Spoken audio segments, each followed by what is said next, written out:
Believe, an LA football podcast. Touchdown Rams! Touchdown UCLA! Recovered by the Chargers. The Trojans back in front. Touchdown Wildcats. With your host, Ryan Dyrud, on the Believe Podcast Network and LAFBnetwork.com. This is your destination for Los Angeles football.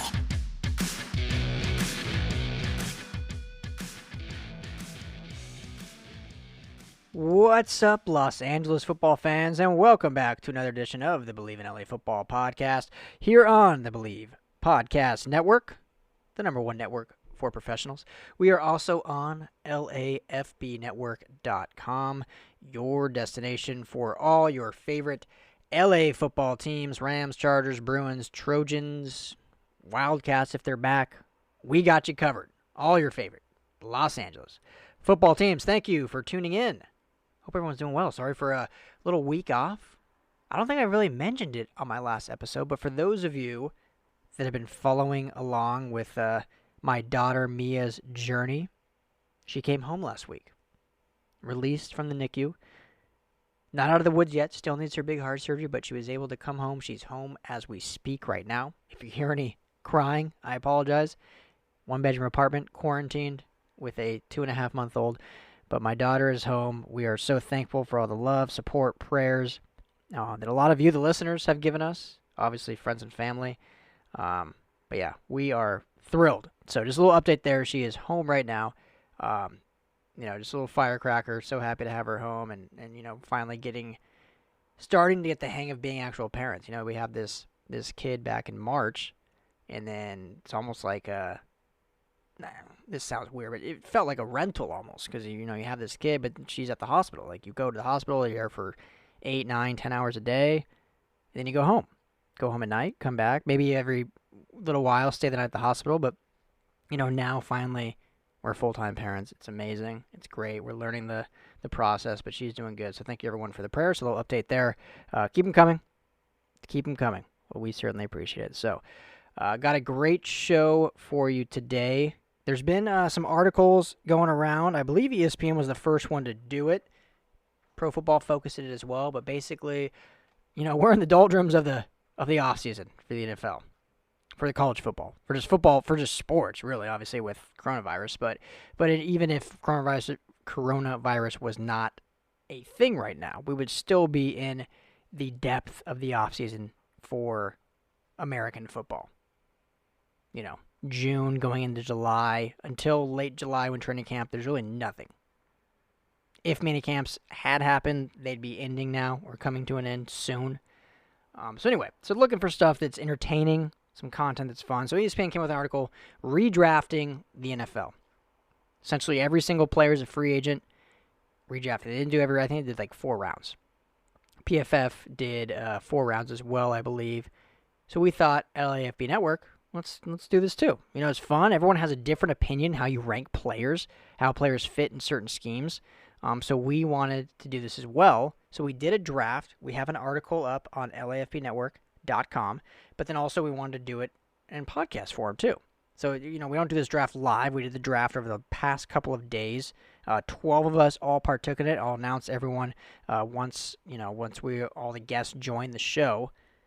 But it was a lot of fun. We were a lot of debate going on, so now we're going to debate it in podcast form. So make sure to check out the article on LAFBnetwork.com. But I'm going to get with these guys. We have a lot of fun and differing opinions. It's interesting to see how people rank differently. Different players, whether it's quarterbacks, non-quarterback. Obviously, it's a quarterback league. You're going to see a lot more quarterbacks go. But we get into that. We have a lot of fun. So we have about 7, I believe, contributors for LAFB Network that do this draft, and then 4 or 5 outside sources. All LA football contributors, whether they cover the Rams or Chargers, but a few that are not involved with LAFB Network per se. Maybe they will be one day. You never know. But anyway, so let's go ahead and get on to that. It's a lot of fun, long draft process. But we have fun with it. Hope you enjoy it. Please comment. Hit me up on Twitter, Ryan Dyrud LAFB, our main account, LAFB Network. We're on Instagram, Facebook. You can email me, podcast at LAFBnetwork.com. Love to hear your thoughts on how this draft went, how you do things differently, whether or not you hate a pick, you love a pick. you hate an analysis on a pick, love to hear it. So hope you have fun. Hope whether you're driving, you're at home, hope you can sit back, listen to some good football talk. Make sure to subscribe to the podcast, Believe in LA Football, wherever you do listen to podcasts. We're everywhere you listen, Apple Podcasts, Spotify, Stitcher, Google Play, the whole gambit. So hit that subscribe button. That way you're notified when episodes are released every Monday and Thursday. Appreciate you all. And now let's get on to our NFL redraft. All right, got a special edition of the Believe in LA Football podcast. Today, we have a very, very fun episode recording, joined by some of the great gentlemen from not only the LFB network, but around the LA football media landscape here. We did a redrafting the NFL, kind of an article that's been going around the, media sphere, if you want to call it, or Twitter sphere. ESPN, I think, did it first. I think Pro Football Focus did it second, maybe some other outlets. But essentially, allowing every NFL player to be a free agent and then redrafting the NFL to your team. So we thought we would do that. We had 12 people participate, and then looks like 7 of us are going to be coming together on the mic and just discussing the draft and kind of going back and forth and having some fun. So, gentlemen, excited to do this with you. I'd love to announce with you, Matthew Shapiro, my man, you work here now at LAFB Network. You've done stuff with XFL. Talk a little about yourself, kind of how you got into this realm and anything else you do on the side. Yeah, so I'm probably the newest writer here for LAFB. Excited to be here, starting to write about LA football. I originally met Ryan through writing about with the XFL. So you can follow me on Twitter at MatthewXFL, MattheW XFL, and excited to be here. Excellent, man. Glad to have you. So this should be fun. Over to my right, we have 2 Desais on this episode, how many times has that happened? I'll start with Umar, my man, did some fantasy football stuff here, but I'll let you take the floor. What do you do? How'd you get into this avenue? Well, just came across, at the time, it was Sports El Dente, and just signed up to do some fantasy writing. It was a great outlet. Appreciate it. And yeah, I've been with the team for about 2.5 years now, and you can hit me up on Twitter at UmmerTheSide23. Excellent. And the other Desai, sitting right below him in my box here, Tad, my man, what's going on? How you doing? Hey, man, us Desais, we got to stick together. You know, that's the way it works. You know it. But, Ryan, I think we've been working together, 4 years now? We've been grinding for a while. Yes, sir. We've been together for a while. I've been, graduated with a journalism degree back in 2017 from Texas Christian University. Go Frogs, one of the worst or best mascots in college football. And, we've just been, kind of doing everything, and I'm excited. This is one of the first times I've been able to speak, in person with everything that's going on. And, I'm just excited to explain all my picks and everything. So I appreciate the opportunity. Absolutely, man. Excited to have you actually on the podcast, not just writing a print version. So over to his left, Daniel, my man, how you doing? And you've been with us now, I think, a few months covering the Chargers. But tell us a little about your background and how you got into this. Yeah, so me personally, I'm an ex-player. So ex-player, ex-coach. So I played college, Division I, played a little bit of semi-pro, had my shots at the pros. And then my background, my college degree is in graphic design. So my background professionally, work-wise, is as a graphic designer and marketing. And I got involved with you guys. I was, kind of stopped coaching for a minute. And, I'm always looking at the commentaries, watching ESPN, like, you know what? I would love to be like the guys on TV, like talking about what I know.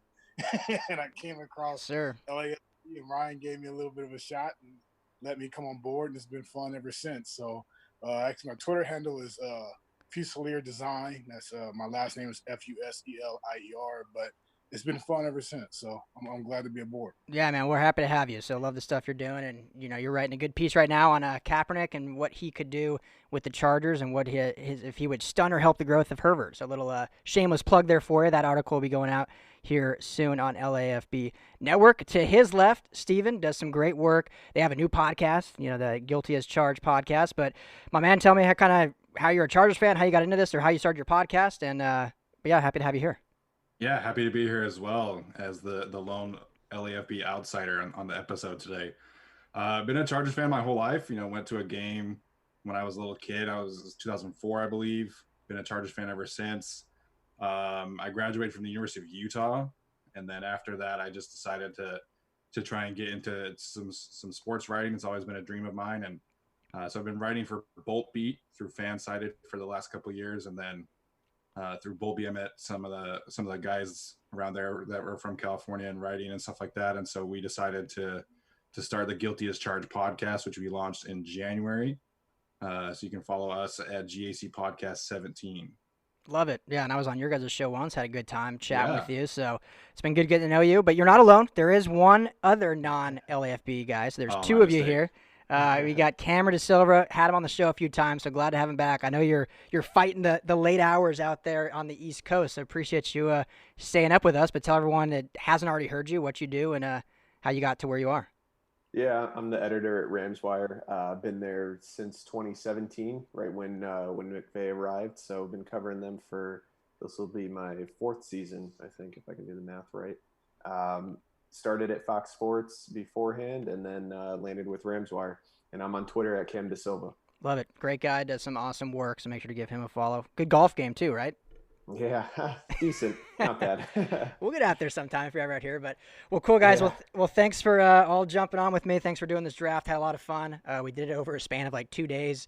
It's crazy how long it takes when you try to get multiple people involved in a thing. But we got it done. We took care of it, so had fun. So thank you. But let's just get right into it. Let's break it down. Steven, so let me say, first of all, the draft order we did was just alphabetical. We figured that was the most easy. I know some outlets have done it based on this year's draft order and then got rid of trade, so everyone actually had a pick. We were like, let's just do it alphabetically, and then we just randomized kind of who had what team, and then we snaked it into the second round. So this will be a 2-round draft for those listening, so don't worry, we're not going through all 53 players on the roster, but I figured it'd be fun. So Steven was given the first pick. He's covering the Cardinals in this draft. Pretty damn easy to start it off, but I don't know if you want to add anything to who you took and why, but I'll give you the floor. Tom Brady. Go ahead, Tad. No, I was just saying it's got to be Tom Brady, right? Oh, yeah, the GOAT for sure. If this were 4 or 5 years ago, maybe Tom Brady. But the pick was obviously Patrick Mahomes, best player in the league, best quarterback in the league. I haven't watched all of these quarterbacks play in person. You know, obviously it's impossible to watch all 32 quarterbacks, but I've seen probably like 10 or 12, and Mahomes is easily the best one I've seen in person in my life. And, you know, he's special. You know, the contract is going to be nuts, but you know, in this redraft situation where we're not like too concerned about the contract, you know, Patrick Mahomes was an easy choice. Yeah, slam dunk. And I do want to say, too, that we were drafting based on building your franchise, not necessarily for this current season. Obviously, there were some picks where you're kind of in win-now mode, but some of the older quarterbacks you'll see get taken later because it's building for the future. But Mahomes is easily the slam dunk. Tad, I'm curious, since you're in Texas, you've been out there. Did you watch him at Texas Tech much or not too much? So it was funny, actually. I have old tweets. At TadDecide94, if you want to dig this up. I kid you not, I have an old tweet that said, the Chiefs took Patrick Mahomes before Deshaun Watson. They will forever regret that decision. And it is the ultimate, like, freezing cold sports take that I've ever had in my life. Hey, thankfully, Deshaun Watson is a baller, too, though. Yeah. Thankfully, it wasn't like Mitch Trubisky or something like that. If he was a bust, that would be the worst tweet of all time. Yeah, yeah. At least he's good. But, well, easy. You have the second pick, so go ahead and talk about who you went with next. So the second pick was funny. So I won't lie. I sent a picture of what we were doing to some friends of mine.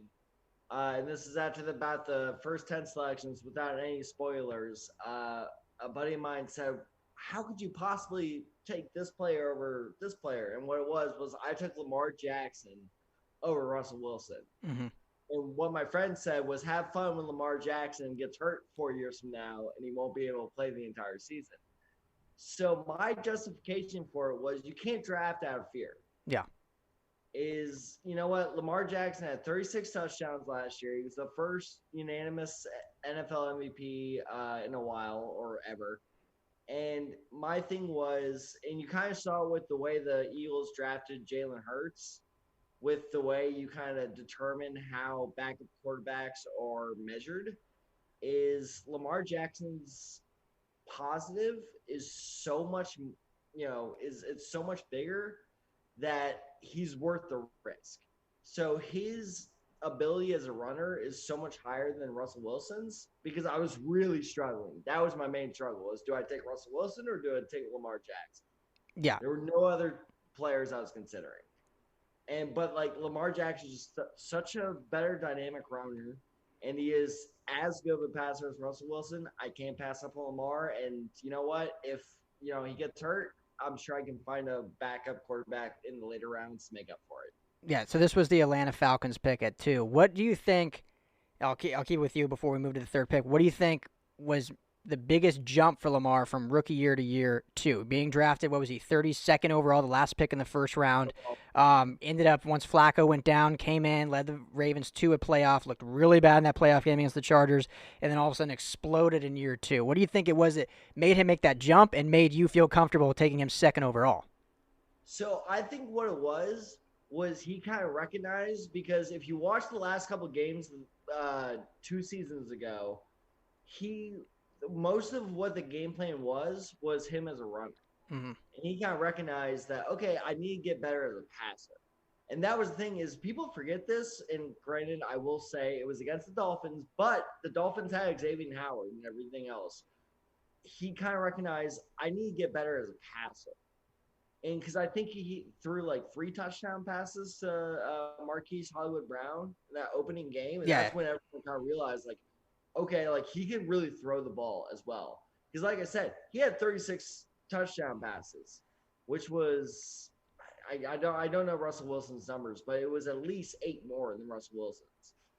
So that was kind of the thing, is like he kind of adapted his game, which really tells you his value as well, is the fact that he can recognize his weaknesses and then build around that and really work around that. Yeah. Which is why I give him over Russell Wilson. Yeah, I think it was a great combination of him adapting and improving, as well as the offensive scheme adapting and really building upon his skill set, not trying to make him who he's not. I mean, you saw what he did at Louisville. He wasn't just a running quarterback. He threw the ball, was a Heisman Trophy finalist, put some great stats and passing numbers up there, as they were able to adjust on that. So number 3 was the Ravens pick, who missed on their quarterback currently at Lamar, because you took him, and they went with Russell Wilson. Lamar Fields from LAFB Network was won the draft for him, not on the podcast.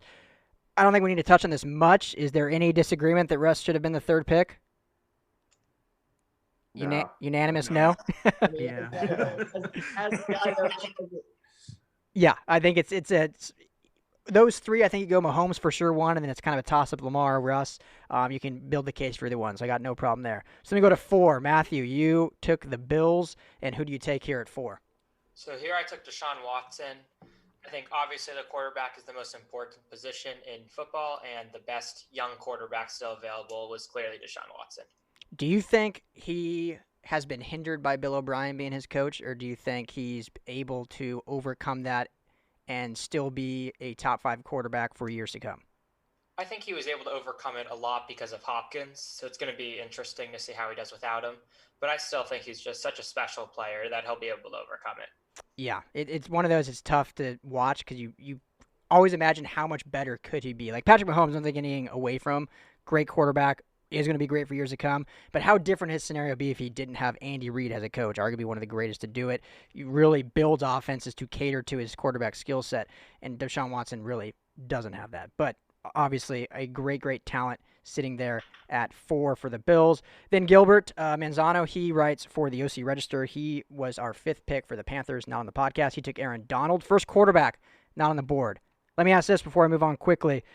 Obviously, it's a quarterback league. You got to build your quarterbacks young and early. You got to build them around them. Cameron, I'll ask you, since Donald is a Rams player and you cover the Rams, is this a worth pick 5th overall, or do you think it's a little bit of a reach there?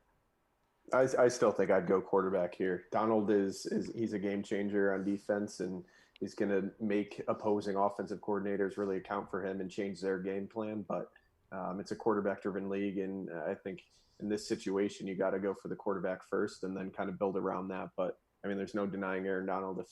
If he retired today, he'd probably be a Hall of Famer. So that's kind of a testament to his greatness and how good he's been. Yeah, no, I agree. I think for me personally, the top 10 quarterbacks in the league, and we won't get into rankings right now, but if there's a top 10 available, I'm starting with those 10, and then after that is where I sprinkle in some other players. I think Pro Football Focus had Aaron Donald go 32nd overall behind like backup quarterbacks and Cam Newton, who's not. To me, that was very disrespectful. I don't think he needs to go that far, but Tad, you wanted to add something? Yeah, Cameron, I don't mean to put you on the spot, but like I agree with you. I think this is a little early for Aaron Donald, but if you could take a quarterback, which quarterback would you take at this point? I'm torn between Kyler and Dak. I think both of them have really high ceilings in the NFL right now. I'm really high on what Kyler's going to do next season. I think, especially in Kingsbury's offense, and he's got Nuke now, and that offense is just. I think it's going to take it the next step, and he's going to be kind of the next really good quarterback to elevate his game in year two, like Mahomes and like Lamar Jackson did. Perfect. Well, that'll be a good segue because the next pick after Donald at 6 was the Bears. They actually took Aaron Rodgers, who we won't get into it too much. No one can deny Rodgers' greatness. Kind of on the back end of his career. We saw them draft Jordan Love, guy incumbent, going to take over the franchise, but Aaron Rodgers still one of the best to do it. You can still build a franchise around him. And then we get to the next pick with the Bengals and Pranav, who's not on the show, but he did take Kyler there. So Cam, you kind of mentioned it. Is this a guy that you think because of how good he was in college and kind of the intangibles we saw that he is that worthwhile to take in the top 10 as opposed to some of the more proven quarterbacks? Yeah, I think his ceiling and his potential is just so high, especially after what we saw last season and really not a very good offense, but he kind of overcame their deficiencies and showed that he's an electric athlete, and whether he's using his legs or getting outside the pocket and hitting receivers downfield, he can do a lot for an offense. He's kind of similar to that Lamar Jackson, Russell Wilson dynamic athlete at the quarterback position. Yeah, absolutely. And Tad, you wanted to add something to that? Yeah, it was funny. This will be something everyone inside the group chat that we were talking about as we were doing this inside draft was funny because I kept mentioning, I was like, oh, I think there's a quarterback that's going to fall to me with the Colts at 16. And I thought it was Kyler Murray because I thought like no one would trust his promise. And I thought like because he was a rookie, he would fall to me. And I was like, oh no, trust me guys. Like when I take him at 16, it's going to be a surprise. And then Murray went right here. And I was just like, all right, yeah, I guess people actually see like what he's worth. So I thought that was a great value pick right there. Yeah, the Murray hype is definitely real, and they're definitely building around him in Arizona, giving him tons of weapons. They have a lot of serious firepower, especially now getting Hopkins, so can't go wrong with that. So, Cam, sticking with you, you had the next pick with the Brownies, and you took a quarterback as well. Yep. I went Dak.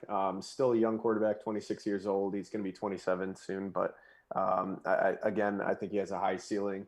No matter what offense he's in, having Zeke helps, having a great offensive line helps, having Amari Cooper.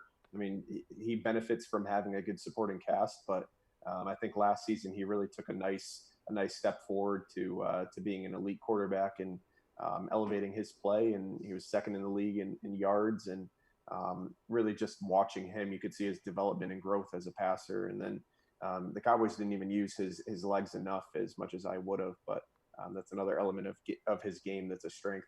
So looking at his draft mates, the 2016 draft class, what is it? Is there one thing in particular, I guess, about Dak? Because you took him above Wentz, you took him above Jared Goff. Mm-hmm. Is it the versatility? Is it the leadership? What is it that you liked about him better than Wentz and Goff, in this scenario at least? I think it's the consistency over Goff, just kind of the regression that we saw from Goff last season, and Dak has kind of built on his performance each year, and then the durability over Carson Wentz.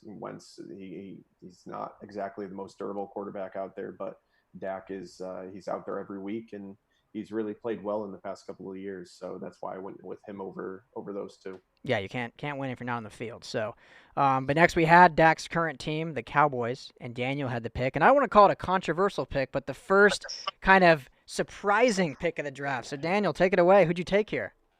Well, I took Ezekiel Elliott, and my thinking on this is kind of what we just got through talking about. So, thinking of the Cowboys, I know we're drafting for franchise, which I was, but you also got to think Jerry Jones controls everything, and he wants to try to win now. And when I saw everybody else's pick, all the quarterbacks I would have picked at that point were already gone. Everybody, I was all like, okay, this is a guy. He's consistent. He'll take. You can build a franchise around. He has an up ceiling, but you can still make some type of run currently. Mm-hmm. With this guy, I felt like all those guys were already gone. So what I did, I was like, you know what? I'm going to stick with who already, in my opinion, is the center of the Cowboys franchise at the moment because of his consistency, because of his durability.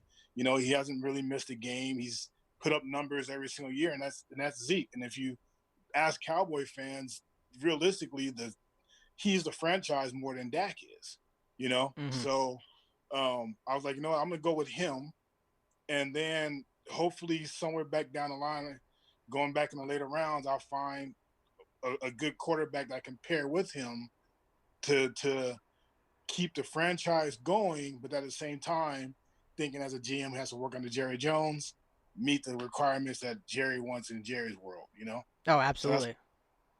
Yeah, no, it makes total sense. And I don't think when we were doing this draft, there was any surprise about necessarily that it was Zeke as the first running back gone. I think it was everyone was surprised their running back went that early. But like you said, when he is the face and he is someone that can build around, he's shown he's healthy. Obviously, if he can stay out of trouble, he's consistent on the field, which he's gotten better at. And they're paying him like he's the franchise, where they haven't paid Dak yet. So, but yeah, it was a fun first pick. Does anyone else have anything to add? I know that was the first. Everyone was like, "Oh, a running back already."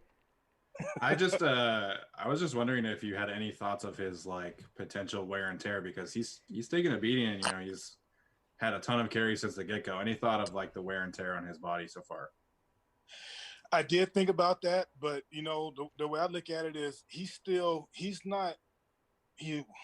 I want to say he's taking wear and tear, but physically he still looks like he has a good 2-3 years before I really say he's really to a point to where you'll be like, all right, we got to start managing his workload. That's just my opinion. Comparing him against some of the other premier backs in the league right now, you know, he looks like he can still carry the ball, you know, 20, 30 times a game.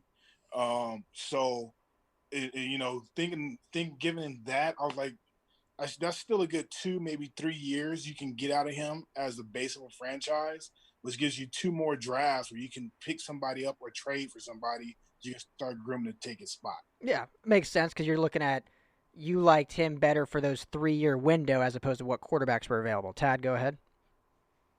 So I'll actually back up Daniel a little bit here, and this is an early defense of one of my next picks. But one of the things you have to keep in mind is you look at backs like Adrian Peterson and ignoring the whole, year rest he had and stuff.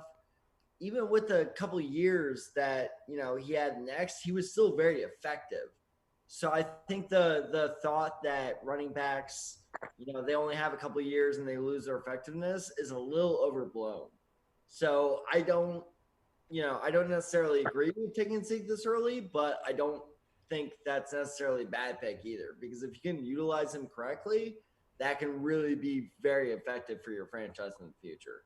Yeah, and obviously later in the draft you'll want to beef up that offensive line for him, which I'm sure we'll get to. But so I was next on the board with the Broncos, and I went quarterback. I've always had a man crush on Carson Wentz. I don't know why. Ever since he was at North Dakota State, I've loved his versatility. I've loved his size. I've loved his arm talent. I've loved his leadership. Loved his look. I've loved everything about him. I don't know why. Covering the Rams, I respect Jared Goff. I think he gets more crap than he deserves, but I've always been a Wentz guy. And so he was sitting there for me at the 10th pick, and I had to go with him for the Broncos franchise. And if he's healthy, which is the big caveat with him, I think he's one of the best in the league. We saw him in year 2, was the runaway MVP candidate until he got hurt in week 13. And then last year he brought a team, I think, Steven, you described it, a team of fold-up chairs, and he brought them to the playoffs. So I think that's impressive, and I've always loved him. So if anyone wants to add anything or defute me. It was lawn chairs, actually. Lawn chairs. Was the term, but if this guy can, I understand the injury concerns. He's missed 8 games, and everybody acts like he's missed 35 games in his career, which I understand, but his best receiver last year was Greg Ward, who was a college quarterback and who played receiver for 2 years. So I'm with you with the man crush there. When ESPN's list came out, and based off of the draft order from last year, I actually tweeted out that I would take Carson Wentz at 6 for the Chargers. Yeah. Because when you're talking about quarterbacks, you got to bank on the upside, and we've seen the upside of Carson Wentz, where he's basically an MVP candidate when he's healthy. And so, for me, when you're talking about the quarterback position, you bank on the upside and you just deal with the risk. And if he is injured again in the next couple of years, then you can just draft another one in a couple of years. So, exactly, for me, it's all about that upside of Wentz that would outweigh someone like Dak Prescott or Kyler Murray or even Aaron Rodgers right now. So I'm with you with the Wentz crush right there for sure. Yeah, I love it. You bank on.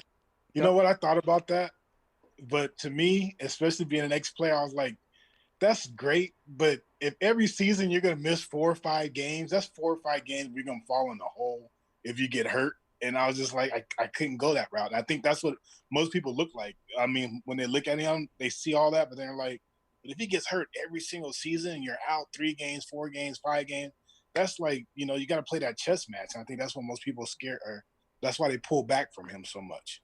That's why you just draft Jalen Hurts in the second. Go ahead, Tad. Whoa, that's So Daniel, let's not say that.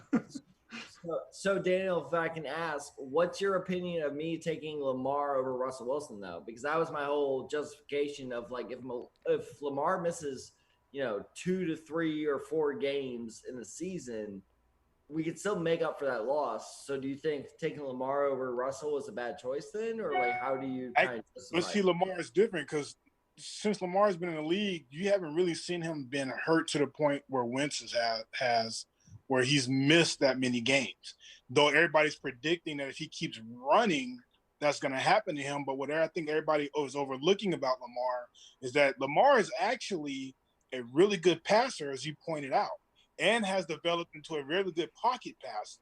And if you give him the choice, he'd rather sit in the pocket and throw the ball than run the ball, even though they're designed for him to run and to get out of the pocket. If he's settled and the pocket is formed just right, he'll sit there all day and try to pick you apart. And he's accurate enough to do it. So that's the difference between him and a Wentz, is that he has the ability to be that guy, but he also has the ability to not be that guy and hurt you with his arm. And that's what I think people are sleeping with Lamar with. Yeah. Daniel, I love you, man. Justifying your pick. But yeah, we'll see. I'm excited to see Wentz this year in real life with finally some weapons at his disposal. So moving on next, you got the Lions. Daniel Wade, who writes for LAFB, also Locked On Chargers, took Joe Burrow. Won't talk on as much. He's a rookie, first overall pick. I know there's a lot of upside, but really don't know. But obviously you're drafting for that ceiling, drafting for that upside like the Bengals did this year. So, Umar, finally to you. Finally you can talk on the show. You have the Packers pick and took I won't even say who. Just go ahead. Yeah, so I took this pick based on the scheme fit. So Matt LaFleur, I mean, we saw in this past draft that it seems like he wants to shift to a more power running attack or run first attack. So I took Saquon Barkley here. Now, you could argue that he might have wanted to take Derrick Henry because he did coach Derrick Henry just a year prior as his offensive coordinator and saw just how dominant that he was. But I like Barkley here a little bit better just because of his versatility as a pass catcher as well. I know he had the injury concern last year. He only played about 10 games, but still in those 10 games, he still went over 1,000 yards rushing. So I think Barkley is a good building block piece for Matt LaFleur to build his rush first offense on. Yeah, certainly one of the top talents. Matthew, go ahead. Was your reasoning for taking him over McCaffrey just because of the scheme fit there? Good question. Yeah, I mean, I know McCaffrey is just an ultimate beast. I mean, we saw him become the third 1,000-yard receiving, 1,000-yard rushing player in the league that has ever had. But I think just Barkley is a little bit more of a power runner compared to McCaffrey. And McCaffrey is a little bit still more of a finesse player. I mean, I know he's powerful. Obviously, he got more than 1,000 yards rushing. But, yeah, I think I just like the upside a little bit more with Barkley. More the pure runner. So, yeah, I think you can't go wrong with either. We'll get to McCaffrey in a second. But first, we slap another quarterback on. And Steven, you have the Texans. Who'd you take here? Yeah, so this was an interesting debate for me. I thought for a second about maybe taking Tua here just because, again, that upside. I know a lot of people are concerned about his injuries, but I'm a big fan of his as well. But I decided to go with Matt Ryan. Matt Ryan, he's been extremely durable throughout his career. He's thrown for over 50,000 yards. He's been very productive. He's won an MVP. He's been in the league since 2008, so there was a little concern about the longevity of his career. But, if Tom Brady can play until he's 49 years old, which he's probably going to do, then, Matt Ryan can probably play into his 40s as well. So, I wasn't too worried about this pick. Matt Ryan, I don't think he's an elite quarterback, but I think he's borderline elite. And so for me, I'd rather have a borderline elite quarterback than, someone like one of the edge defenders that's coming up next. So for me, it was Matt Ryan. Yeah, I feel like Matt Ryan's always a quarterback forgotten about. And here's a guy who won an NFL MVP, went to a Super Bowl, obviously had the downfall there, but not necessarily totally his fault. But year after year is a top 10, top 7 quarterback, so I like the pick there. Yeah, and he's very similar to Phillip Rivers in that he's always got a good supporting cast and he's always got a terrible offensive line. Yeah. So that was kind of something that I was attacking here was like if I can get Matt Ryan and then get him some protection later on, I think that would increase his value as well. That's extremely true, and that's never talked about, his offensive line. He's one of the quarterbacks just forgotten about in general. So, I like that pick. It's funny. I was in way kind of off topic here. I was in a Saints Reddit or a subreddit, the Saints subreddit, if I can say that correctly. And their nickname for Matt Ryan, they call him like Pencil Head. I think apparently he looks like a pencil. An eraser. I don't know. I just thought that was funny. Yeah, it always stuck with me. That literally it was on. I did a article a while back on the most hated player of each team. So like your division round, who's the player you hate the most? And it was Matt Ryan and the Saints. And every comment was like, "Oh, I hate that pencil head." Blah blah blah blah. Like I was like, okay, I've never heard that before, but there you go. That's your quarterback on the Texans now. Tad, you got the Colts, your actual team. 14th overall pick. My actual team. So I am a Colts fan. So here's the best part about this is to give you guys a, kind of behind the scenes look, because we had a group chat. I'm like, all right, all right, this is who I take and everything. And it was funny. So as we went on, every quarterback that was taken, and everyone in this chat can confirm, I was like, oh, come on. Yeah. And very true. Yeah, no, exactly. Every single quarterback was like, no, he was mine. And by then I was like, I'm out. I had no more quarterbacks left, because here's the problem. So the quarterbacks that were selected later on were Baker, Cam, Darnold, Tua, Jared Goff, Drew Brees, and all those guys. Like, while they're great quarterbacks in their own way, I just don't have enough confidence in them to carry my franchise the next couple years. So my thought process with this pick was, all right, who's a player that has proven that no matter what the amount of talent around this franchise can really carry me? And that's why I went Christian McCaffrey. Because here's the thing, is people always, crap on the Panthers for this, but McCaffrey's stats this year were insane. It was just under 5 yards a carry, 15 rushing touchdowns this year, along with 4 receiving touchdowns. McCaffrey is the type of player that is versatile enough to carry your offense no matter what kind of quarterback you have around him. Yeah, because that's the whole thing is because the Panthers did that weird thing where they try to experiment between Kyle Allen and Will Grier, where they kind of like try bounce between those. A failed experiment. We'll just call that failed experiment. Oh, it was a terrible idea. Yeah, but the fact that Christian McCaffrey was that successful with that failed experiment tells you how good he is. So my thought process was, okay, if I can get a guy this good in the first round and then pair him with whoever I can get in the second round, we'll touch on this later, then that's just, that's obviously going to be somewhat successful. Yeah. So my thought process was McCaffrey is versatile enough that he is the rare running back piece that you can build an offense around. Yeah, he's the human joystick. He's a video game. He's probably one of my top 3 just favorite players in general. I loved him at Stanford. He actually went to one of my rival high schools. I'm from Colorado originally. Went to Valor High School down there in Highlands Ranch. He was there obviously way after me. I'm a lot older than him, but so yeah, I love Christian McCaffrey. So next pick is the Jaguars. Lamar Fields had him as well, who's not on. Took the second defensive player, Khalil Mack. I don't want to spend too much time on this because we're trying to move through this, but is Khalil Mack the second best edge rusher? Does anyone disagree with that? Obviously, you have Aaron Donald, who's technically in the middle, but he's still an elite pass rusher. Would you have Khalil Mack at 2? Tad, go ahead. Yeah, I would. I think Mack is there right now, but Nick Bosa is very clearly on the path to getting on his tail right there. Steven, go ahead. I would also just say that too many people sleep on Chandler Jones. Chandler Jones has been an incredible pass rusher the last couple of years in Arizona. And I'm not saying he's number 2, but too many people sleep on Chandler Jones. Chandler Jones is old, though. Yeah, I mean, that's a good point, though. But yeah, he is slept on a lot. So, but you mentioned the Bosa brothers, which we get to next. So Matt goes to the Jaguars. Matthew, you had the next pick for the currently, I got Super Bowl champ Chiefs, even though they draft here in the middle. Who you got them taking? So I decided not to go quarterback here just because I felt like all the elite quarterbacks were gone, and I didn't want to have to reach for a quarterback. And I was deciding here between both Bosa brothers. Ultimately decided to go with Joey. Just felt like he's proven himself. It's not like he's super old versus Nick. He's only 2 years older than him. Felt like it was just the safer option. Decided to build the defense around with Andy Reid still there. I figured he'll be able to work with any quarterback there. So figured build up that defense with Joey Bosa. Yeah, can't go wrong with the Bosas. And the very next pick, the Dolphins, Guilford took Nick Bosa, so they go back to back. Quickly debating, anyone want to jump in? Which Bosa do you have better and why? Joey, man. Joey, their pass rush ability is right about the same right now, but Joey is in a next tier up above him in run defense, which is an area that a lot of people don't realize. Joey Bosa's had 15, 16 tackles for loss every single year. So maybe Nick will get there, but I think right now it's pretty clearly Joey, in my opinion. Yeah, I'll take the opposite side of this debate. I think Nick Bosa is clearly the better one, and if he was not struggling with his lagging injury, he would have finished with more sacks than Joey Bosa would have had in his rookie year. Okay.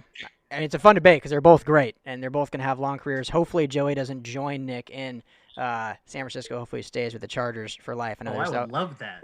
I know there's that. I know there's that talk. Let's hope not, though. As an LA guy, hell no. Yeah, right? Right? That's what I'm saying. We don't want that. So 18th. Does someone want to add anything? I think just as a football fan in general, I don't think we want to see the 49ers defense get any better. Well, I don't know. I mean, the 49ers just keep drafting defensive linemen. They took another one this year, in Javon Kinlaw. So they just, every year they're going to take a defensive lineman and just catch and release kind of thing, right? Like most teams do with running backs, they do with defensive linemen now. So yeah, we got the Vikings next at 18. Sosa took Matthew Stafford. I think he's an underrated quarterback, still playing very well. A lot of people are pegging him as having like a comeback player of the year type of year, and really showing that he is still, he was the number 1 overall pick out of Georgia, so showing a lot of stuff there.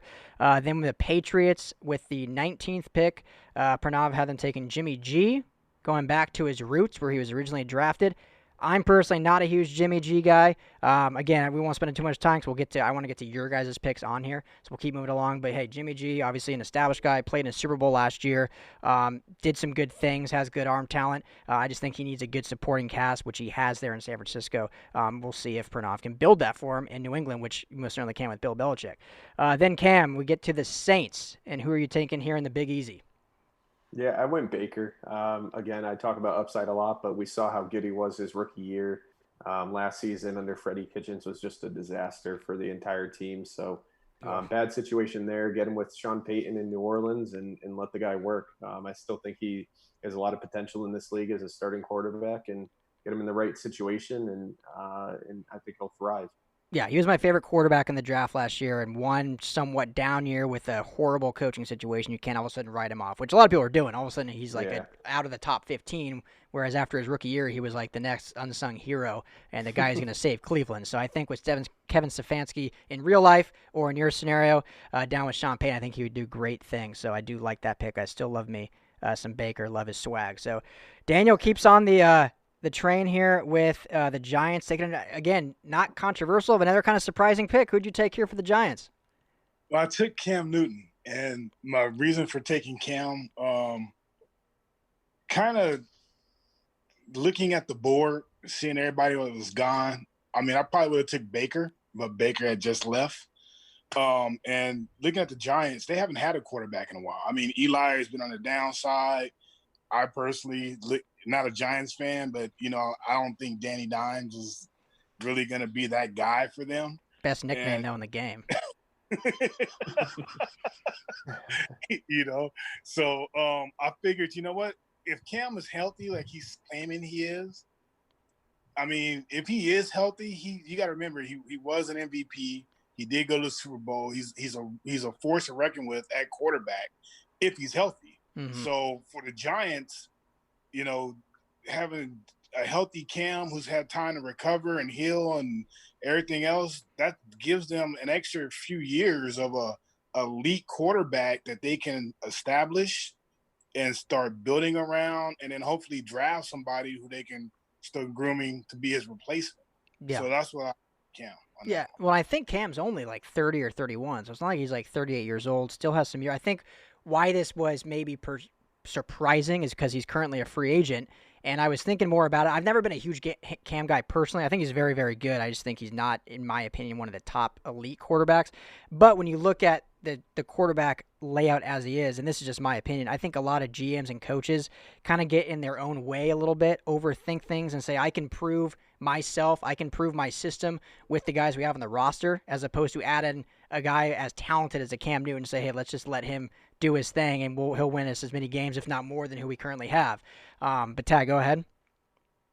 So I think the weird thing with Cam is there's this weird dichotomy of people saying like, yeah, no, he has this injury history, but at the same time, he's really good. Like it's this really weird type of thing where it's kind of the battling ideals. It's like Carson Wentz. Yeah, no, it's just really good. older. But like, how much risk do you really want to take? Which is why I found this really interesting that Cam was taken in the first round. Yeah, I honestly did not think that would happen, but I don't think that was a bad choice at all. Yeah. So like I said, I wanted to really put a quarterback there, and there was nobody else. I didn't want to bring a rookie. I mean, I could have probably took Tua, but I was like, I felt like Tua hasn't really proven himself yet. Burrow, probably could have put Burrows there or something like that, but I just felt like for the Giants and that whole Giant culture, I felt like Cam would fit well in New York. New York would go with his personality, and he could like revitalize that franchise. So that's why I went with him. Yeah, no, he would be a good fit for sure. And we go to my pick with the Jets, and I was surprised you didn't take this quarterback, but maybe I'm higher on him just because I'm out in L.A. I cover USC football, but I had Sam Darnold there who actually plays for the Jets, and I kept with his team. I think he's a huge talent. I just think they've screwed him over with coaching decisions and Adam Gase with personnel decisions and who they have at the receiving core with offensive line decisions. So if they can actually give the guy some weapons, give him some time, give him the Ghostbusters number so he's not seeing ghosts, I think he'll be just fine. But I love Sam Darnold. Personally, I think he's going to rebound. So I took him here with the Jets. Then we have the Raiders pick. Dan Wade took Tua Tagovailoa. I love when people do a podcast or a radio and they don't say Tua's last name because they're afraid to say it. I finally got it down. It took me a while. Finally got it down. Tua went. Any gripes with that? Ryan, say the last name. Tagovailoa? It's better than what I could have done. I think that's right. That's how I've been saying it. If it's wrong, then I feel bad. But that's the way I always hear it too. So I think you're okay. Right. We'll call it good. So good pick there, I guess, for the Raiders. Obviously, was taken in the top 5 this year. Not proven yet, but the talent's there. Kind of surprising when in front of a few quarterbacks, especially this next one, which the guy is not on the podcast who took him, but I do want us to talk about it. Cam, I'll actually start with you, just since you cover him extensively. But the Chargers on the clock, they take Jared Goff, keep him in L.A.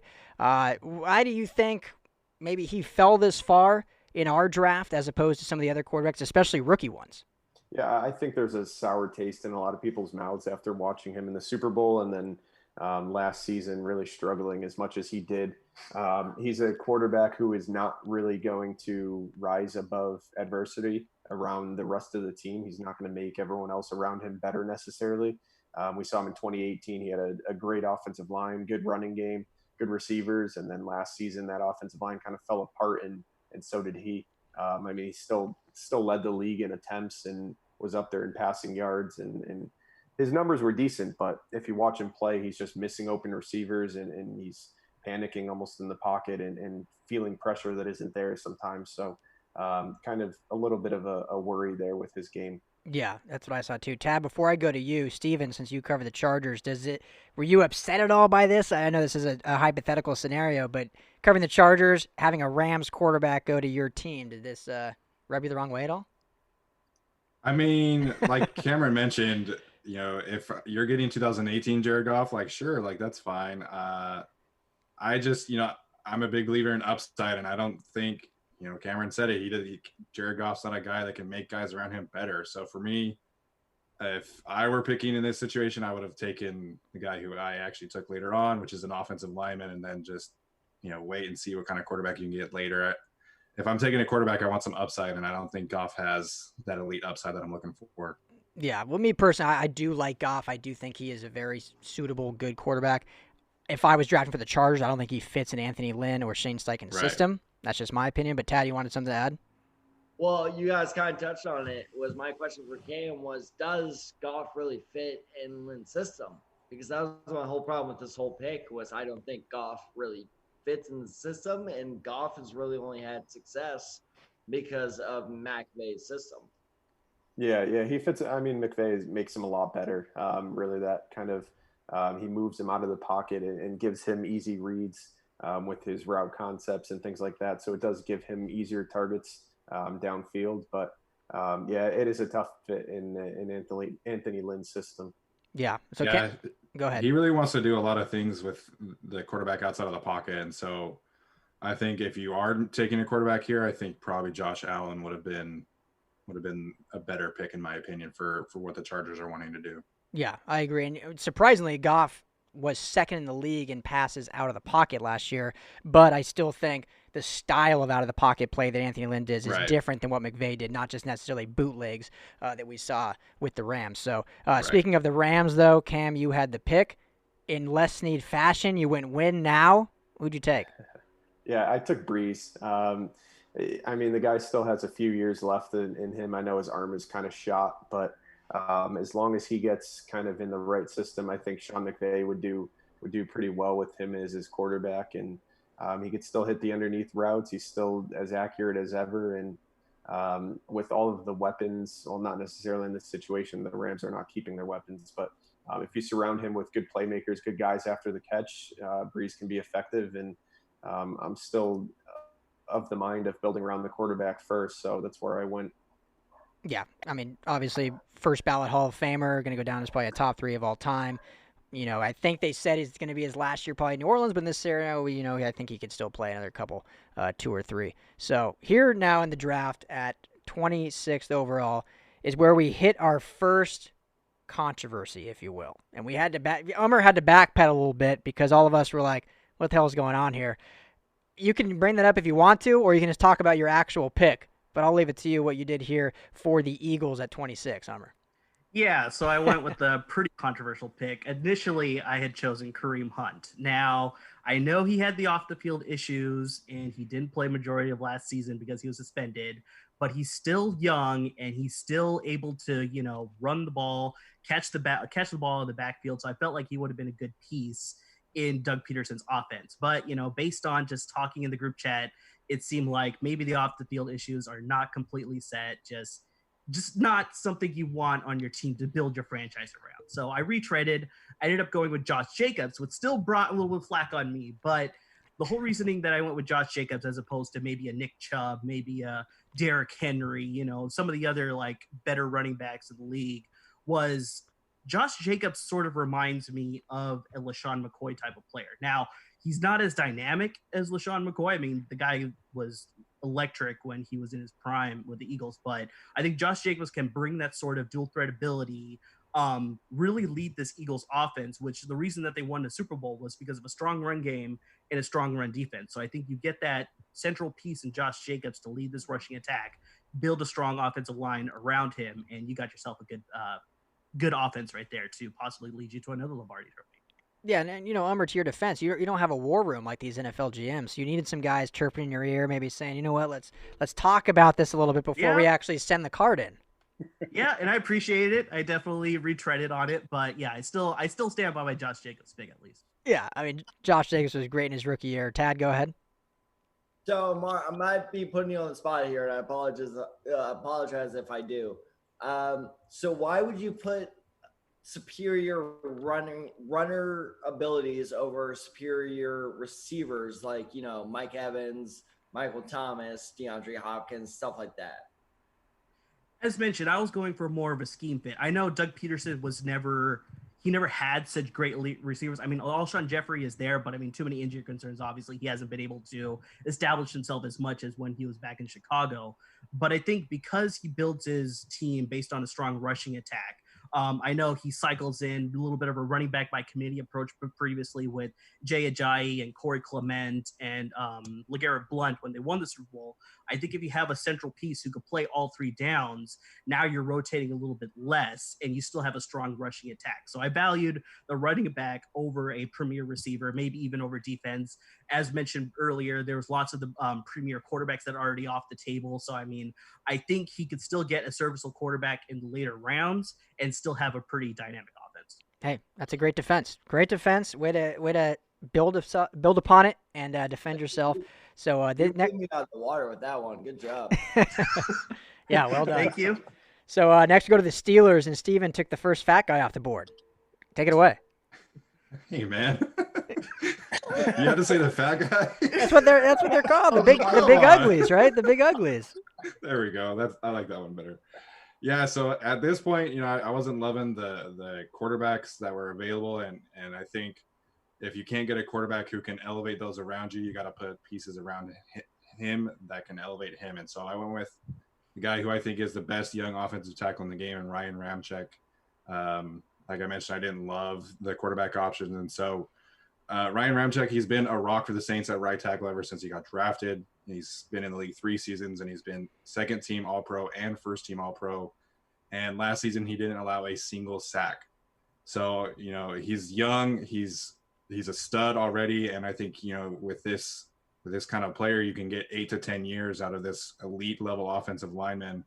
And like I mentioned, maybe you're not getting a super high ceiling quarterback, but you're making sure that quarterback is protected for the next 8 to 10 years.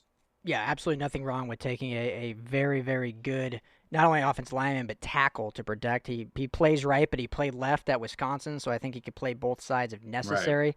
Right. And one of the better ones, I still, being a Bronco fan, when they took Bowles over Ramczyk, and I'm one of the few guys that still believes in Bowles, thinks he can turn things around. Steven, we talked a little bit because you went to Utah, so you're a Ute, you know what he's about. But I still think he can be a very good, just because he has that nastiness to him. But that nastiness bites him in the ass half the time because he gets holding penalties. But I'm getting on a tangent here. We could talk about Bowles for probably an hour and a half if I wanted to. But Ramczyk is a great tackle, and I think it's a good pick for the Steelers, who have always had a historically good offensive line.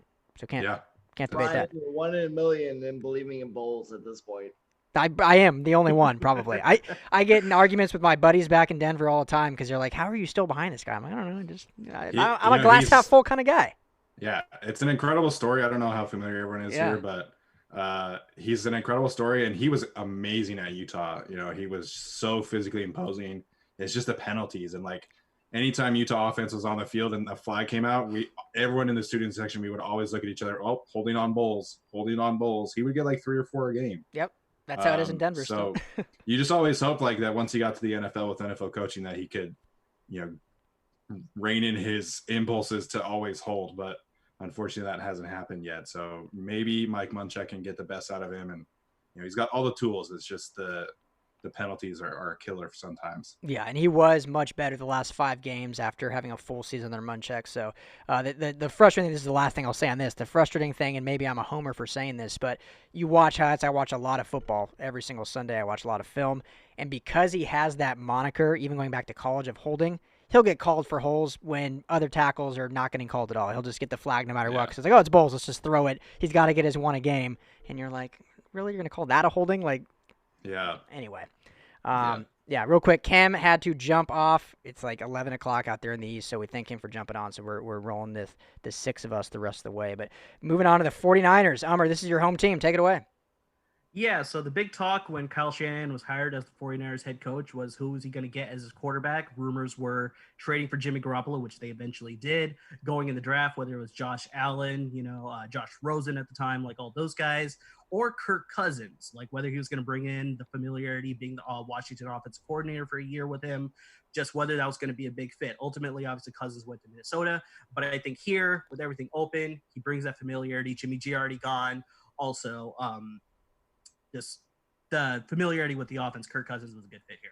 Honestly, I'm a huge Cousins guy. I'm probably one of the few. You're seeing my true colors throughout this podcast. There's a lot of players where you're like, why the hell are we listening to this guy who follows all these guys? But I've loved Cousins ever since he was at Michigan State, taking the 4th round to back up RG3, and obviously stealing the job, not stealing, but taking over the job after injury. Kirk Cousins. So, Matthew, to the Great Pacific Northwest, the Seahawks pick. Take it away. I'm actually a Seahawks fan, so this pick, it was fun for me to make, and I decided to take Josh Allen here. So I figured this was a value pick. Josh Allen, a young QB with a lot of promise in him, and might as well late in the first round snag our QB and build around him. Yeah, I mean, I don't know. How does everyone else feel on Josh Allen? I don't want to get too deep into it because I know we're getting close to the second round here, but I think he showed some good promise at Wyoming. Then he had a somewhat decent senior year. Obviously, then went 7th overall in real life. Obviously, he's that dual threat. But what are some consensus on Josh Allen? Tad, we'll start with you. So it's funny. I have a friend of mine who despises Josh Allen. He thinks he's the worst quarterback to start in the NFL in the past 10 years.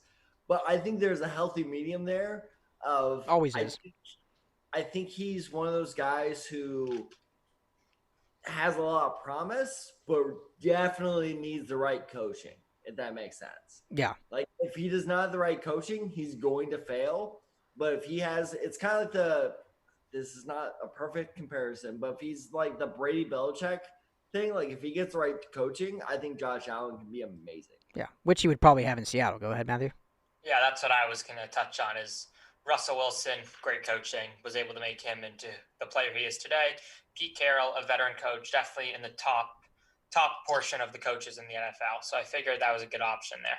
Yeah, no, that's definitely a good point. Umber, did you have something to add, or did I see something wrong out of the corner of my eye? No, I was just going to add that also Seattle's philosophy is they want to be run first as well. I mean, Josh Allen wouldn't be forced to do as much as a passer, possibly even include some RPO systems, things like that, scramble, make a play similar to like Russell Wilson does, except he's got a little bit fresher legs, so maybe he'll be able to scramble out of the pocket a little bit better. And so I think, yeah, it's a good building piece, especially for that offensive system. Yeah, I think he could fit there. I'm not a huge, like I said, Allen guy, but it would be a good fit in Seattle, which is why you did the pick. So good pick there, and it's your team. So, hey, you're an Allen guy. He seems like a great guy, great leader, good captain. So can't go wrong with that. All right, pick number 30, the Buccaneers. Tad, finally a receiver off the board. Who's the first receiver taken? Don't get me started on this. Do not get me started on this. Well, yeah, I got you started because you got to talk about it. Well, this is what makes me so mad. So I will explain to the listeners what happened. I figured, okay, here's what's going to happen. Is worst case scenario, Sam Darnold's going to be available. Somehow Sam Darnold is the first quarterback taken off the board. And I'm like, all right, I got Jared Goff, Drew Brees, Kirk Cousins, and Josh Allen all available. And everyone in the background of how this whole thing works can describe to you how furious I was that there was this insanely furious run of quarterbacks. And so I was sitting there being like, okay, well, what's the next best run? So my best next option was Michael Thomas, because this will be an arguable point, but Michael Thomas is the best wide receiver in the NFL.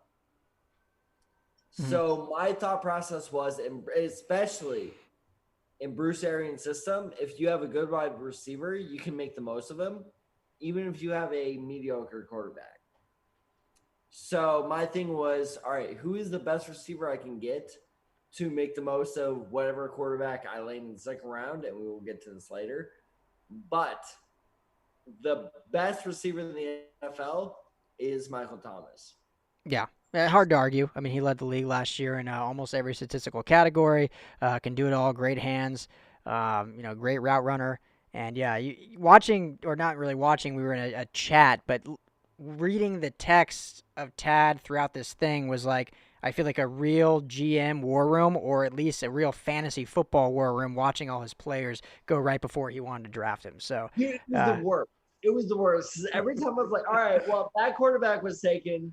At least have this quarterback, and then that quarterback was taken. You were just you just had a plan for every worst case scenario. Yeah, and you kept jinxing yourself because you kept teasing it, but then they would get taken.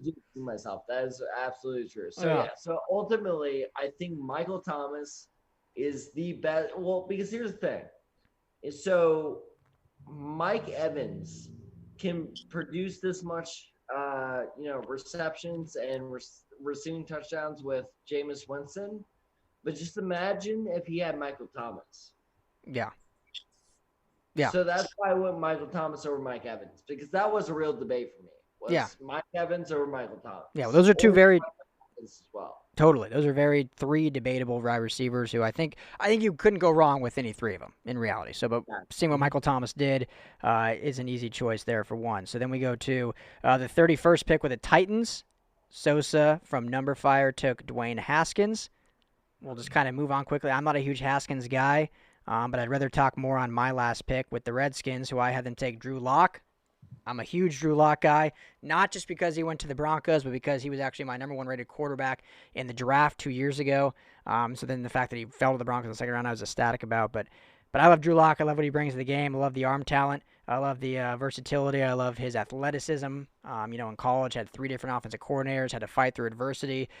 He's a stand-up guy. So I think Lock is a guy you can build your franchise around. Obviously not very proven, but at 32 in the draft, last pick of the first round, I think it's a quarterback very viable to take and build around. So then we get to the second round finally.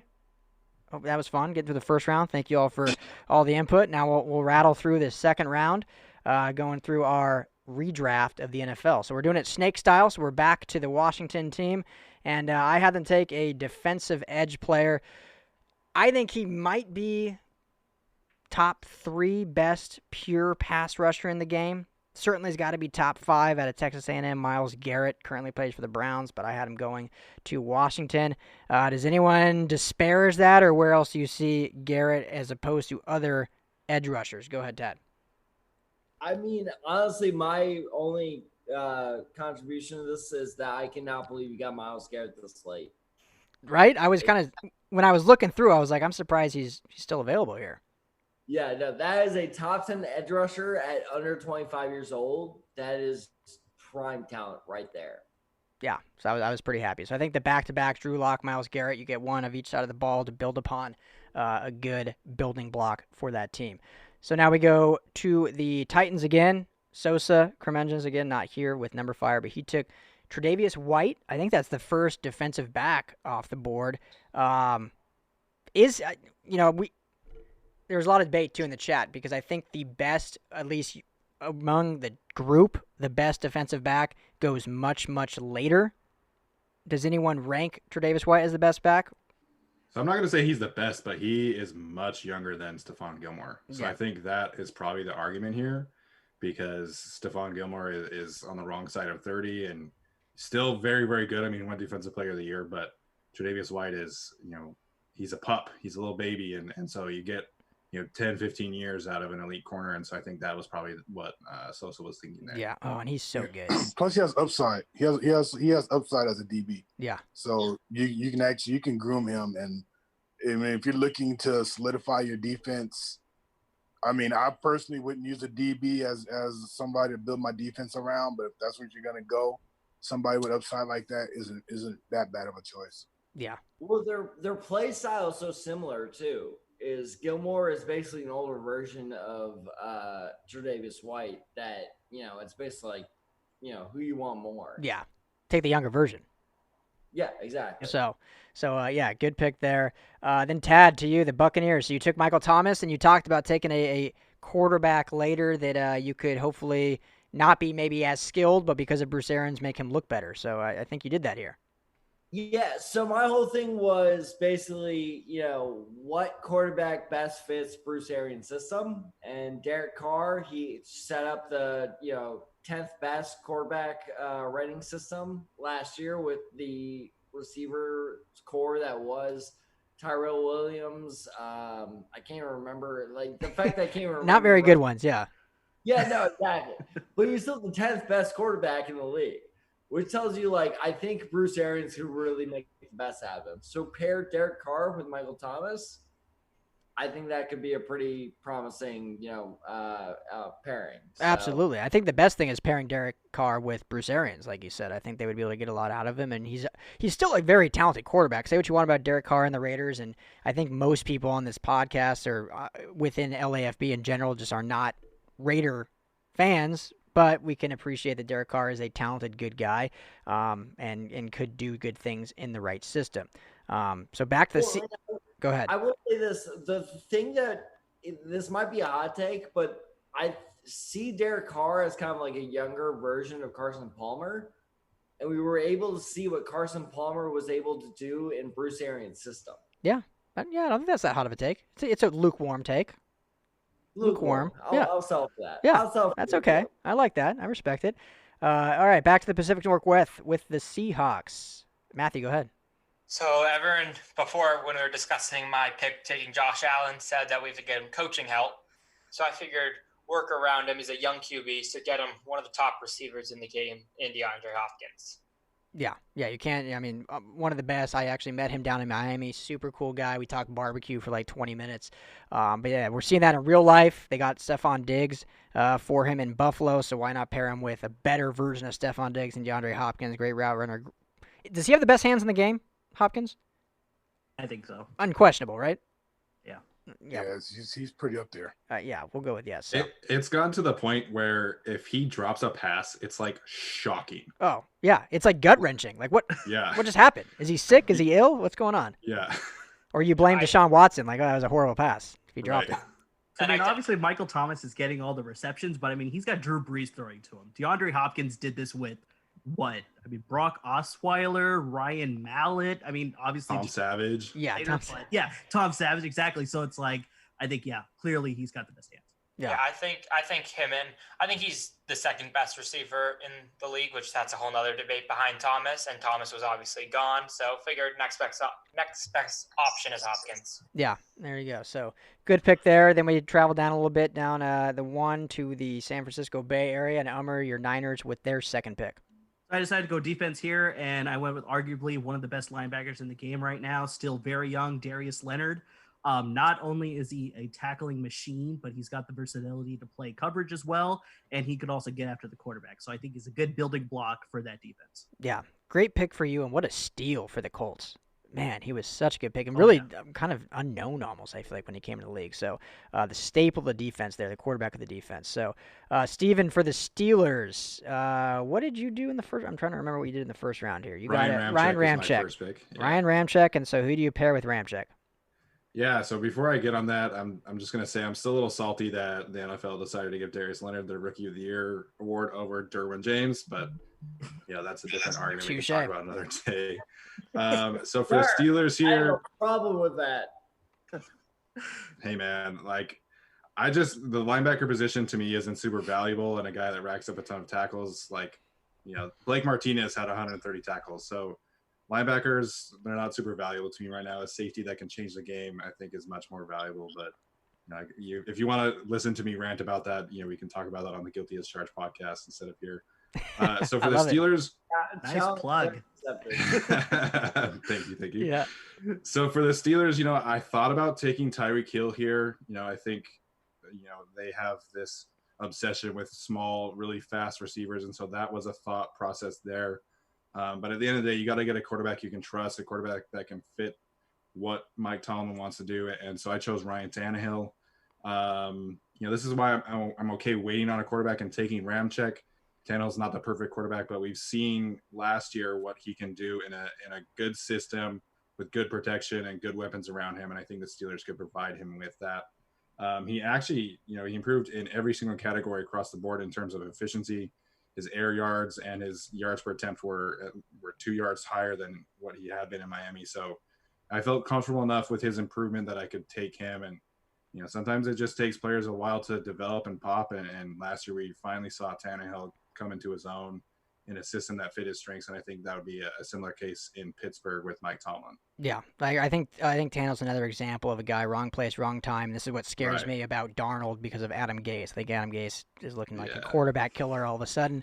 But yeah, I think Which is so funny because he's known as a quarterback guru, and yet every quarterback he touches besides Peyton Manning just turns to ash. Yeah, all you got to do is coach 1 year with Peyton Manning, and all of a sudden you're a quarterback guru. So that's what happened to Mike McCoy too, man. Exactly. Yep. But with that, I know, Steven, you got to take off, so you can just mic drop there with your Tannehill pick, but we appreciate you chatting with us for a little bit. Yeah, thank you guys. Have a good rest of your night. You too, man. We'll talk soon. So moving on in the draft, now back to Ummer for the Eagles after your quote-unquote controversial running back pick. Who you taking here? You don't go quarterback still. Yeah, so as mentioned, Defend yourself. we got the building block and Josh Jacobs in the backfield. Now we got to give him a line in order to, get those 1,000 yards or possibly more. So you take the best guard in the game, Quentin Nelson. I mean, the guy is an absolute bulldozer. Great in the run game. Still needs to develop a little bit in the pass game, maybe. But, I mean, still arguably one of the best linemen in the game and still very young. So good piece to build your offensive line off of. Yeah, great lineman. Tad, go ahead. So, Mark, I have to ask. I might be putting you on the spot here. What is your quarterback plan, without spoiling any of the future? Yeah, picks? don't spoil the rest of the picks. But what was the thought process here by not going quarterback? I guess. So like I said, I wanted to get the running back secured with Josh Jacobs. Now we're building the offensive line with him. I'm still not 100% sure I want to go quarterback still pretty early. I think I can get a serviceable not backup quarterback, but a serviceable starting quarterback to help build the franchise and run this Peterson offense. Possibly a Nick Foles, possibly a Ryan Fitzpatrick. I mean, these are not guys that are going to light up the board for the passing offense, but they're good game managers in order for this offense to do what they do under Doug Peterson. So, maybe, towards round 4 or 5 is when I start looking at quarterback. So still a little bit wild. So your thought, go ahead, Dad. No, I just love how the ultimate NFL wild card is I'll just slide Ryan Fitzpatrick in there. Everything Right. will be fine. Right? At least for a game or two. At least that's the fantasy wild card. He'll give me at least 7 wins. That's all I need. At some point, that magic's gonna wear out.